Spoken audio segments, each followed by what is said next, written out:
الحمد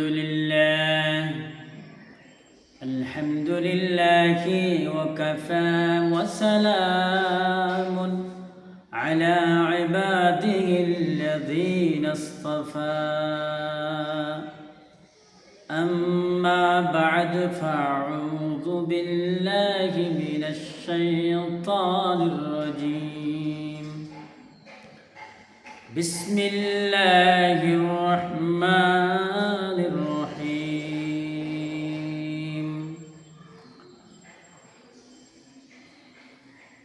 وقرن في بيوتكن ولا تبرجن تبرج الجاهلية الأولى قل للمؤمنين يغضون من أبصارهم ويحفظوا فروجهم وقل للمؤمنات يغضضن من أبصارهن ويحفظن فروجهن ولا يبدين زينتهن إلا ما ظهر منها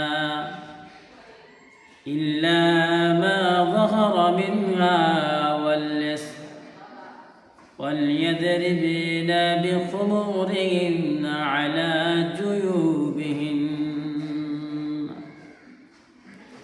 وقال رسول الله صلى الله عليه وسلم ألحموا الموت وقال رسول الله صلى الله عليه وسلم المرأة عورة رہ گیا رسم آزار روح بلالی نہ رہی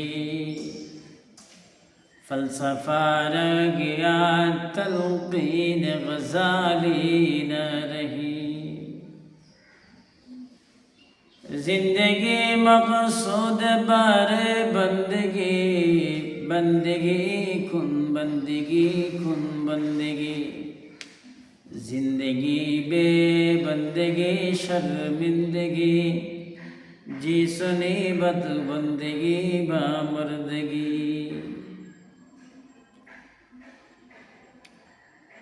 আল্লাহ পাক রব্বুল আলামিনের দরবারে লক্ষ কোটি শুকরিয়া যিনি আমাদেরকে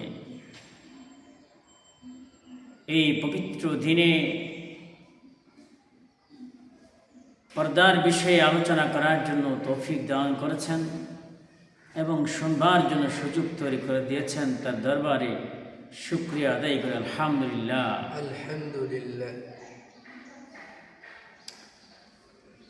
আল্লাহ পাকের বান্দাকে সৃষ্টি করার পূর্বে আল্লাহ পাকের মহান সিদ্ধান্ত তার জন্য রিজিকের ব্যবস্থা করে দিয়েছেন। আল্লাহ মহাগ্রন্থ আল কোরআনে ইরশাদ করেছেন ওমা মিন দাব্বাতিন ইল্লা আলাল্লাহি রিজকুহা ওমা মিন দাব্বাতিন ফিল আরদি ইল্লা আলাল্লাহি রিজকুহা। এই ভূপৃষ্ঠে জীবজন্তুর খাদ্য খাবারের রিজিকের দায়িত্ব একমাত্র আল্লাহ তাআলার। রিজিকের ব্যবস্থা মানুষ সৃষ্টি করার বহু বছর পূর্বে আল্লাহ নির্ধারণ করেছেন। যিনি রিজিক দিলেন, মানুষকে সৃষ্টি করলেন, মানুষের জন্য আত্মীয়তার বন্ধন তৈরি করলেন, নারী পুরুষ উভয় সৃষ্টি করলেন। আল্লাহ এই নারী পুরুষের জন্য যে বিধান দান করেছেন সেই বিধান কার্যত পালন করা প্রত্যেকটা মুসলমান ইমানদারের জন্য ফরজ। ইসলামী শাসন ব্যবস্থা অনুপস্থিতিতে আজ মুসলমানের পরিচয় মুসলমান হিসেবে দেওয়া যাচ্ছে না। মুসলমানদের কার্যক্রম, আমাল, চলাফেরা, শিক্ষা এবং মুসলমানদের যাবতীয় দিকগুলি লক্ষ্য করলে মনে হয়, বাস্তবে পরিলক্ষিত হয় মুসলমান আজ ইহুদি খ্রিস্টানদের কালচারে তারা আবদ্ধ। অনেক মানুষ বোঝা সত্ত্বেও বুঝছে না, জানা সত্ত্বেও মানছে না যে ইসলামের বিধানগুলি আল্লাহ তাআলা যে মানুষকে দিয়েছেন, প্রত্যেকটা বিধানের ব্যাপারে আল্লাহ মানুষকে ধরপাকড় করবেন। কিয়ামতের ময়দানে, হিসাবের দিনে, মাহশারের দিবসে আল্লাহ মানুষকে প্রত্যেকটা বিষয়ে, প্রত্যেকটা দৃষ্টি, হাত পায়ের লড়াচড়া, জবানের আওয়াজ, সমস্ত কিছুর ব্যাপারে মানুষকে প্রশ্ন করবে। মানুষ সেদিন যা আমল করেছে, যেভাবে এই দুনিয়াতে চলেছে, সেভাবে মানুষের উত্তর যদি আল্লাহ পাক রব্বুল আলামিনের কাছে সন্তোষজনক হয়, তার মুক্তি মিলবে, আমল ডান হাতে মিলবে। আর যদি মানুষের প্রশ্নের উত্তরগুলি যদি সন্তোষজনক না হয়, বাম হাতে আমল নামা মিলবে, অর্থাৎ জাহান্নামের তাকে সার্টিফিকেট দেওয়া হবে। মুসলমান ঈমানদার নারী এবং পুরুষদেরকে বলছি, আল্লাহ পাকের অন্যতম বিধান হচ্ছে পর্দা। বিশেষ করে নারীর জন্য এই পর্দা অলংকার স্বরূপ সম্মানের, ইজ্জতের, ব্যক্তিত্বের, পারিবারিক স্ট্রাকচারকে ধরে রাখার জন্যে, পরিবারের শান্তি এবং সফলতা অর্জন করার জন্যে। যে নারী বেপরদায় চলে, তার ঘরে শান্তি নাই। যারা স্কুল, কলেজ, ইউনিভার্সিটিতে যে সমস্ত নারীদেরকে অবাধ চলাফেরা দেখবেন, তাদের লাইফ ব্যাকগ্রাউন্ড খুঁজে দেখবেন, তাদের জীবনে অহেতুক পুরুষের সাথে এবং অহেতুক নারীর সাথে যে চলাফেরা, এই চলাফেরা আল্লাহ তাআলার কাছে অত্যন্ত নিন্দনীয়। কোরআন সুন্নাহর দৃষ্টিতে অত্যন্ত একটা লজ্জাকর বিষয়। পর্দা নারীর জন্য রূহ স্বরূপ। যে নারীর পর্দা নাই, সে তো নারী হতে পারে না, সে ভোগের বস্তু। যে নারীর পর্দা নাই, সে তো জিনার নিকটবর্তী, এমনকি সে জিনার ভিতরে লিপ্ত। যে নারী স্কুল কলেজে অবাধে চলাফেরা করছে, পুরুষকে দেখছে, পুরুষ তাকে দেখছে, সে আল্লাহ পাকের হুকুমকে তোয়াক্কা করছে না। যে নারী ঘর থেকে বের হলো স্বামীর অনুমতি ব্যতীত, এবং যে নারী অফিসে আদালতে চাকরি করছে বেপরদাভাবে, লেখাপড়া করাচ্ছে বেপরদাভাবে, এই দুনিয়ার জীবনটা শেষ হওয়ার পর আল্লাহ তাআলার কাছে কেমনে দাঁড়াবে? হযরত ফাতেমা সাইয়্যিদাতুন নিসাই আহলিল জান্নাহ, নারীদের, জান্নাতি মহিলাদের সর্দার হবে। ফাতেমা সেদিন, হে নারী, হে বেপরদা নারী, হে আল্লাহর বিধানকে লঙ্ঘনকারী, সীমা লঙ্ঘনকারী নারী, শোনো। ফাতেমা সেদিন তোমাকে যদি অ্যাভয়েড করে, তোমাকে যদি দূর করে দেয়, আল্লাহ পাকের জান্নাত থেকে রাসূলুল্লাহ যদি শাফায়াত না করে, হাউজে কাউসারে পানি যদি পান না করায়, নারী তুমি কোথায় যাবা? তোমার এই আধুনিক বেশভূষা, এই আধুনিক চেহারা, এই মেকআপের চেহারা, এই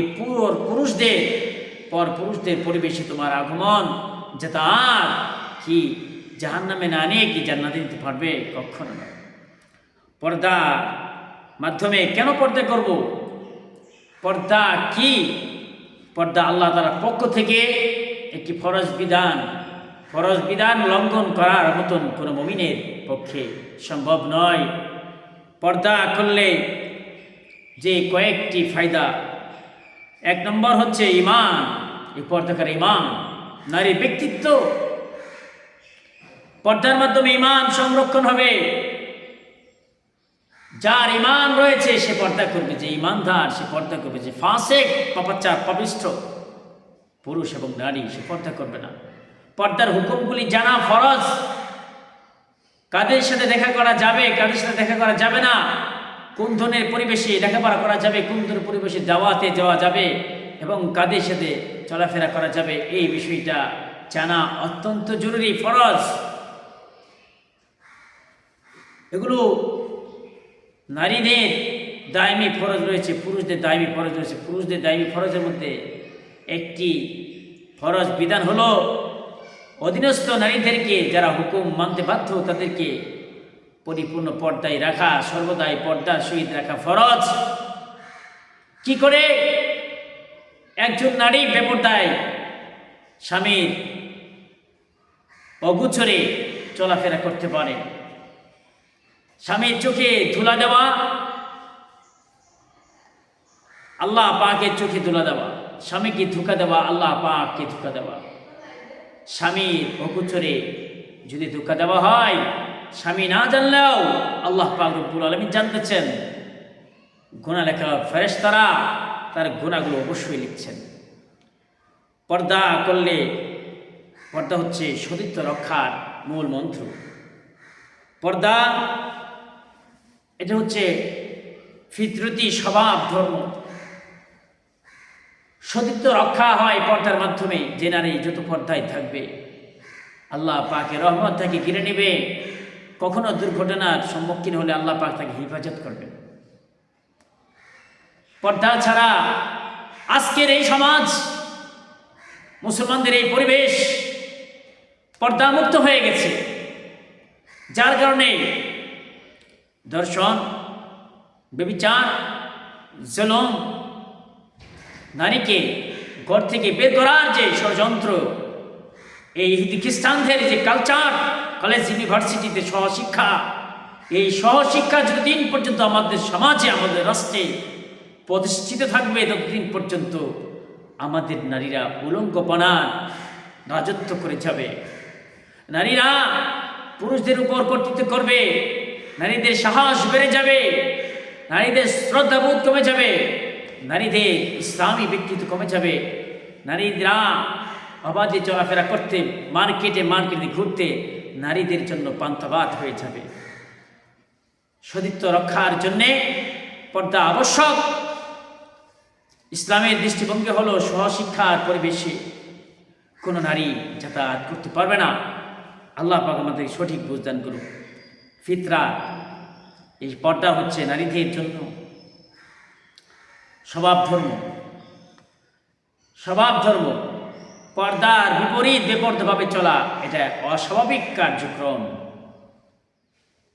স্বভাব ধর্মকে পরিহার করলে মানুষ অটোমেটিকলি, স্বাভাবিকভাবে অশান্তির ভিতরে ভোগ করে।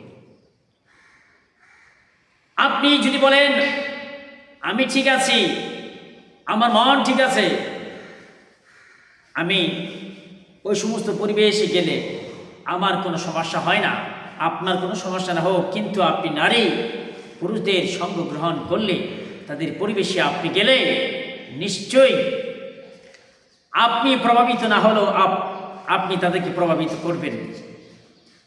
একটা মানুষ যদি, একটা নারী যদি একটা পুরুষের কাছে তার পাশাপাশি বসবাস করে, তাহলে তার মানসিক, এক মাসের ভিতরে মানসিক যে উত্তেজনা, মানসিক যে চাহিদা, এটা যখন জাগ্রত হয়, তখন সেই নারী বুরকা পরিহিত অবস্থা থাকলেও সেই নারীর প্রতি দৃষ্টি এবং কামনা বাসনা করতে সে আকাঙ্ক্ষা বোধ করে, তখন এটা কি হবে?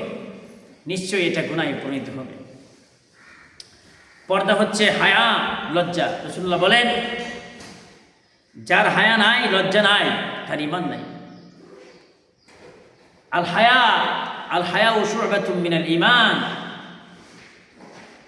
ঈমানের অংশ হচ্ছে, ঈমানের একটি অংশ হচ্ছে, ঈমানের 70 থেকে 75টা শাখা প্রশাখা রয়েছে, তার মধ্যে একটি অংশ হচ্ছে হায়া করা, লজ্জা করা। যেই নারী, যেই পুরুষ অবাধে চলাফেরা করছে, মিশছে, সেই নারী এবং পুরুষ তাদের হায়া যদি থাকতো, ঈমানের এই স্তরটা যদি থাকতো, শাখাটা থাকতো, তাহলে এইভাবে মেলামেশা, এভাবে চলাফেরা, অবাধে ঘোরাফেরা করার কোনো সুযোগ তাদের মন দেয় না। আল্লাহ আমাদেরকে হায়ার মতো দৌলত, লজ্জা করার মতো দৌলত দান করুন। পুরুষদের চেয়ে নারীদেরকে লজ্জা করতে হবে বেশি, কারণ রাসূল বলেন, আল মারআতু আওরাতুন, মহিলা হচ্ছে সতর, অর্থাৎ ঢেকে রাখার বস্তু। মহিলার মাথা থেকে পা পর্যন্ত, ডান থেকে বাম পর্যন্ত ঢেকে রাখা ফরজ। ফতুয়ার সিদ্ধান্ত হলো আঙ্গুলের নখ পর্যন্ত ঢেকে রাখা ফরজ, হাত পায়ের আঙ্গুলের নখ পর্যন্ত ঢেকে রাখা ফরজ। কিছু কিছু মৌলবী ফতোয়া দেয় মহিলাদের হাত পা, যুবতী মহিলাদের হাত পা এবং মুখ, চেহারা, তাদের চেহারা ফেস খোলা রাখা যাবে, জায়েজ। লা হাওলা ওয়ালা কুওয়াতা ইল্লা বিল্লাহ। এই ফিতনার জামানায় খোলা রাখার কোনো সুযোগ নাই। রাসূলের জামানায় এই ফেস খোলা রাখা নিষিদ্ধ করা হয়েছে, কারণ মহিলাদের চেহারা প্রদর্শনটাই হচ্ছে আসল। একজন নারীকে কোনো মানুষ যদি দেখতে চায়, পছন্দ করতে চায়, তাহলে তার ফেস দেখতে হবে। এই ফেসের মাধ্যমে যাবতীয় সিদ্ধান্ত গ্রহণ করে থাকে সাধারণত। পর্দা নারীর পবিত্রতা, এই পবিত্রতা আত্মার পবিত্রতা। যে নারী যত পর্দা করবে তার আত্মা তত পবিত্র থাকবে। যে পুরুষ যত পর্দা করবে তার পবিত্রতা, সতীত্বতা, ব্যক্তিত্ব তত রক্ষা হবে। যে নারী তা করবে না তার আত্মা কলুষিত হয়ে যাবে, গুনার দিকে চলে যাবে। যে কোনো অপবিত্র পরিবেশে যেতে তার কোনো দ্বিধাদ্বন্দ্ব থাকবে না। এরপর হচ্ছে পর্দা, শালীনতা, আত্মমর্যাদা বোধ। নারী হলাম, পর্দা জানলাম না, পর্দার বিধান জানলাম না, পর্দা নিজের জীবনে আনলাম না, তাহলে আমি নারী হিসেবে বেঁচে থাকার কোনো অধিকার আমার নেই। শালীনতা বজায় রাখার আমার কোনো দরকার নেই। আল্লাহ বলছেন যে তোমার সৃষ্টিকর্তার শপথ, তারা কিছুতেই মুমিন হতে পারে না যতক্ষণ পর্যন্ত না তারা তাদের পারস্পরিক বিবাদ, কলহ, দ্বন্দ্ব রাসূল আপনার কাছে তারা বিচার রূপে আপনার কাছে বিচার হিসেবে দায়ের না করে এবং আপনার বিচার তারা মেনে না নেয়। রাসূলুল্লাহর হাদিস, রাসূলুল্লাহর সিরাত, মহিলা সাহাবীদের সিরাত, জীবনী আমাদের নারীর জন্য অনুসরণীয় এবং অনুকরণীয়। রাসূলুল্লাহ সাল্লাল্লাহু আলাইহি ওয়াসাল্লাম বলেছেন, লা ইউমিনু আহাদুকুম হাত্তা আকুনা হাব্বা ইলাইহি মিন ওয়ালিদিহি ওয়া ওয়ালাদিহি ওয়ান নাসি আজমাইন। ততক্ষণ পর্যন্ত কোনো মুমিন হতে পারবে না, কোনো মুমিনা হতে পারবে না যতক্ষণ পর্যন্ত রাসূলুল্লাহকে গ্রহণ না করবে অন্য মানুষদের চেয়ে বেশি। রাসূলুল্লাহ পর্দা করার বিধান আমাদেরকে দিয়েছেন আল্লাহ তাআলার পক্ষ থেকে।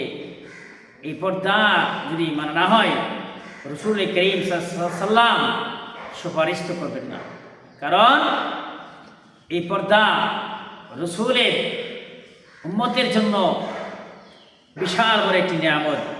আল্লাহ পাক বলছেন, কুল্লিল মুমিনিনা ইয়াগুদ্দুনা মিন আবসারিহিম ওয়া ইয়াহফাযু ফুরুজাহুম।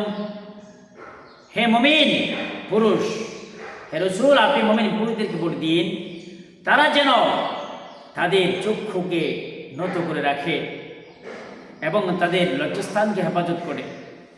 যদি তারা এমনটি করে তাহলে এটা তাদের আত্মার জন্য অত্যন্ত পবিত্র বিষয়। আর আল্লাহ রাব্বুল আলামিন যা কিছু করা হয় সব কিছু সম্পর্কে অধিক জানেন।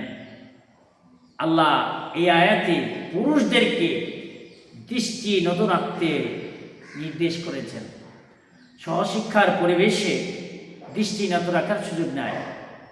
সহশিক্ষায় স্কুল কলেজ, বর্তমান স্কুল কলেজ আলিয়াতে লেখাপড়া করানো কোনোভাবেই জায়েজ নাই এবং করানো জায়েজ নাই, কারণ এই পরিবেশগুলি আমাদের পরিবেশ নয়, এই কালচার সংস্কৃতি আমাদের নয়।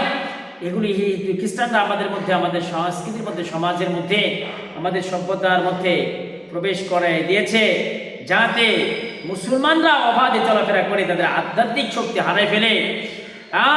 সার্টিফিকেটের লোভে, সরকারি চাকরির লোভে, উচ্চ ডিগ্রি অর্জন করা, উচ্চ লেখাপড়া করা ইসলামে হারাম নয়, বরং পর্দা মেনটেন করে, পরিপূর্ণভাবে পর্দা মেনটেন করে শিক্ষা করা জায়েজ রয়েছে। আল্লাহ পাক বলছেন, ওয়াকুল্লিল মুমিনাতি يغضضن من أبصارهن ويحفظن فروجهن ولا يبدين زينتهن إلا ما ظهر منها وليضربن بخمورهن على جيوبهن আল্লাহ পাক তার রাসূলকে বলছেন, হে নবী, আপনি মুমিন নারীদেরকে বলে দিন তারা যেন তাদের দৃষ্টিকে নত করে রাখে এবং তাদের লজ্জাস্থানকে যেন হেফাজত করে এবং তারা যেন তাদের সৌন্দর্যকে প্রকাশ না করে। আল্লাহ রাব্বুল আলামিন এখানে নারীদের ব্যাপারে অত্যন্ত সুন্দর আলোচনা করেছেন এবং বিধান দান করেছেন। আল্লাহ পাক রব্বুল আলামিন সরাসরি নিজে না বলে রসুলের মাধ্যমে বলেছেন, কারণ রসুল আল্লাহ তাআলার পক্ষ থেকে হচ্ছে বার্তাবাহক। রসুলের কথা সত্য, রসুলের কথা পরিত্যাগ করা, অমান্য করা কোনোভাবেই যাবে না। রসুলকে দিয়ে বলাইছেন, এক কথা যদি দুইজন বক্তা হয় তাহলে এই কথাটা অনেক গুরুত্বপূর্ণ, তাই রসুলকে দিয়ে বলাইছেন।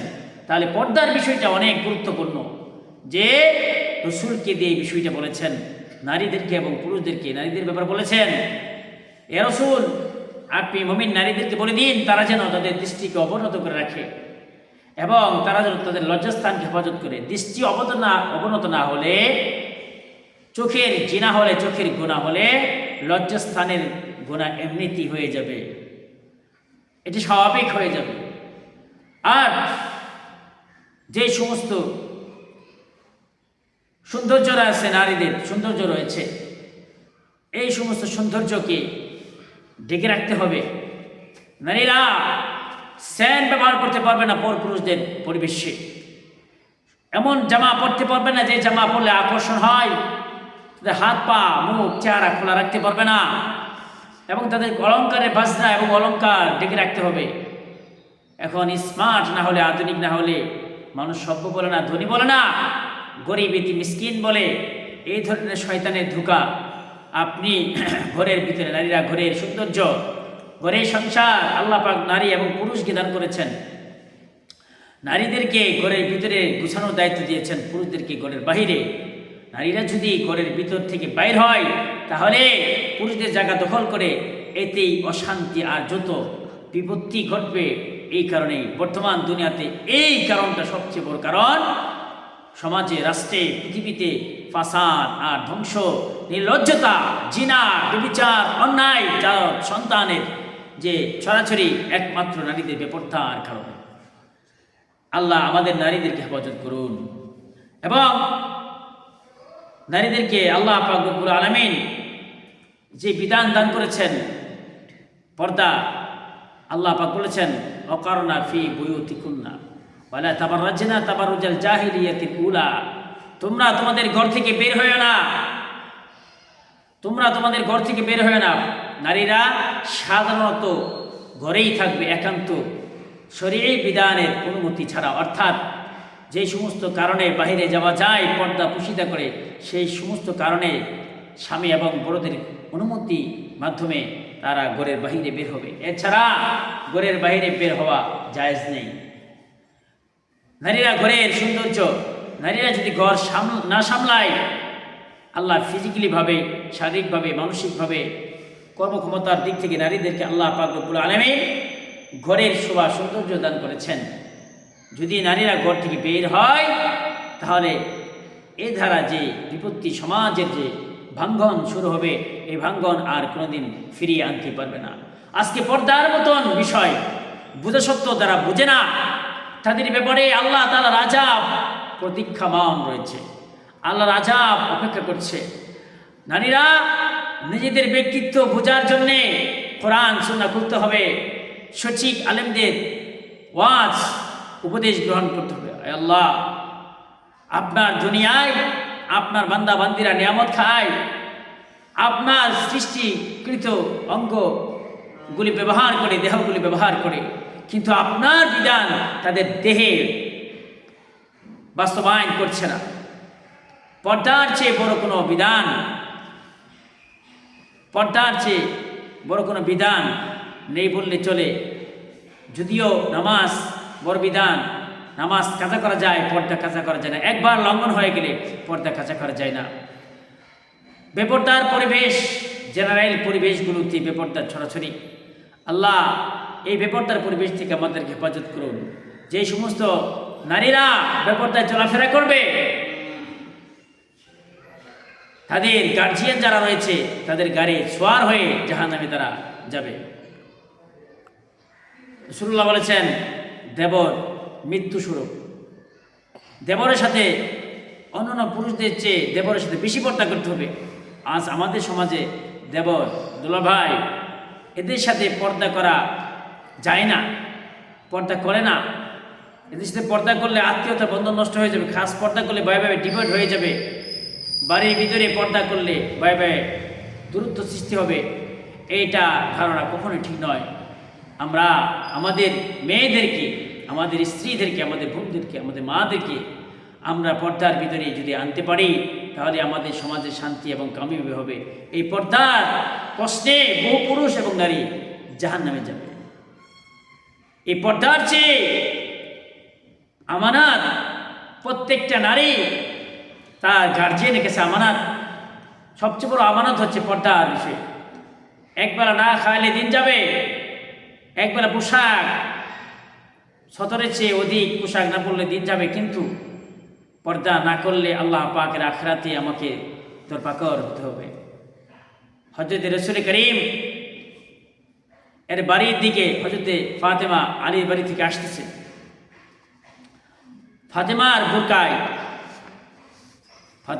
বুরকায় একটা আঙ্গুর প্রবেশ করে এরকম ছিদ্র ছিল। গভীর রাত্রে হযরত ফাতেমা আসতেছে আলীর বাড়ি থেকে। তিনি খামচিতে ধরে রসুলের সামনে আসছেন। হযরত রসুল দৃষ্টি দিয়েছেন যে তার কাপড়ে একটা ছিদ্র। রসুল বললেন, ফাতেমা তুমি কি এই ছিদ্র বন্ধ করা ছাড়া আমার বাড়িতে আসছো এই গভীর রাত্রে? বললেন যে না আব্বা জান, ইয়া হাবিবাল্লাহ, ইয়া রাসূলুল্লাহ, আমি এই ছিদ্র হাত দিয়ে খামচি মেরে ধরে বন্ধ করে আসছি। রাসূল বললেন, যদি এই ছিদ্র তুমি বন্ধ না করে আসতে, তাহলে তুমি নবীর সন্তান হওয়া সত্ত্বেও তোমাকে সুপারিশ করতাম না। সুবহানাল্লাহ। আল্লাহ পাক রব্বুল আলামিন তার হাবিবকে নারীদের পর্দার ব্যাপারে এতটুকু গুরুত্ব দান করেছেন। পর্দা করলে মানুষ তার ব্যক্তিত্ব নষ্ট হয় না। নারীদেরকে যদি আপনি জেনারেল শিক্ষায় শিক্ষিত করে চাকরি করান, আপনার স্ত্রী, আপনার সন্তান, আপনার মেয়ে, আপনার বধূ, আপনার মা, আপনার অধীনস্থ মহিলারা পর পুরুষদের সাথে কথা বলতেই হবে, তাদের সাথে যোগাযোগ থাকবেই। এই ধরনের পরিবেশে আপনি তাদেরকে দিলেন তো জাহান্নাম নিক্ষেপ করে দিলেন। পর্দা বড় মজলুম আজকে দুনিয়াতে। এই পর্দার চেয়ে বড় নিয়ামত নেই। আল্লাহ পাক রব্বুল আলামিন আমাদের নারীদেরকে পর্দার মতন গুরুত্ব বিধান পালন করার জন্য তৌফিক দান করুক। ওয়া আখিরি দাওয়ানা আলহামদুলিল্লাহি রাব্বিল আলামিন।